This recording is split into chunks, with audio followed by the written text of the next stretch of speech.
It's joke time! Padre at madre.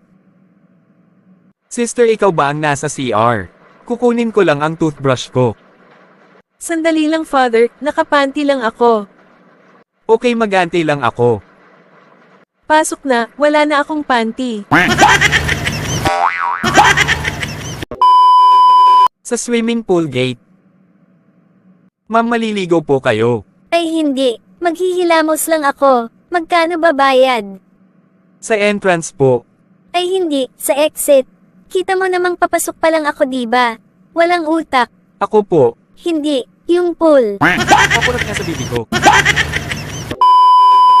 Isang madaling araw, lasing nag-text. Pare, pa help. Patulak naman, ayaw o mandar eh. Kumpare na awa, nagbihis at nag-reply. Palabas na ako ng bahay, saan ka na? Dito pare sa swing. Klas, sagutin ang bugtong na ito. Nagtago si Pedro, nakalitaw ang ulo. Ma'am, Bofals po.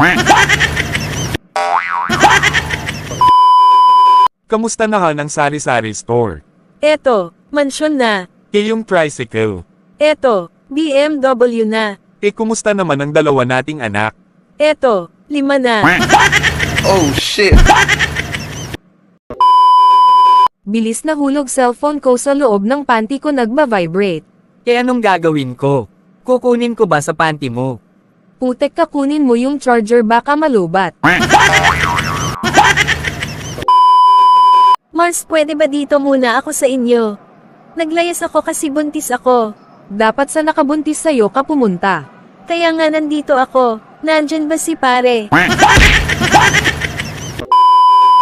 Pare, kainis ang asawa ko.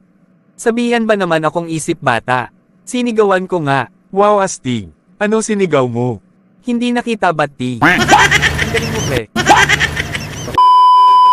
Pare, napansin ko may stalker ka araw-araw.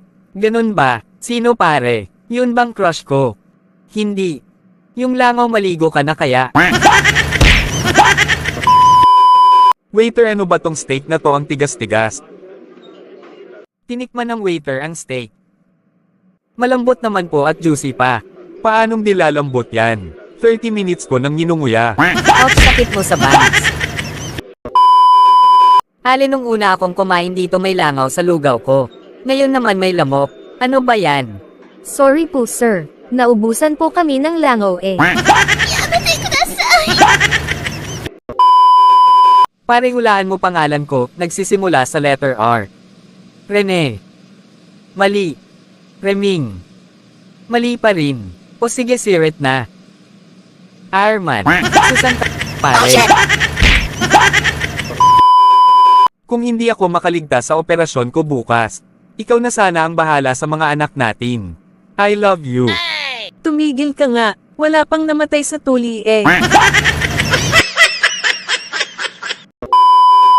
Mental hospital.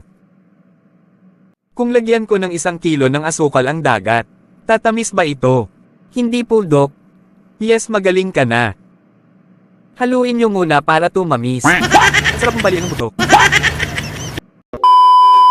Ayoko na sa'yo, masyado kang makwenta. Di totoo yan. Dahil kahit 7 beses kitang nilibre at 8 beses niregaluhan, di kita binilangan. Chinis ka, Pogi.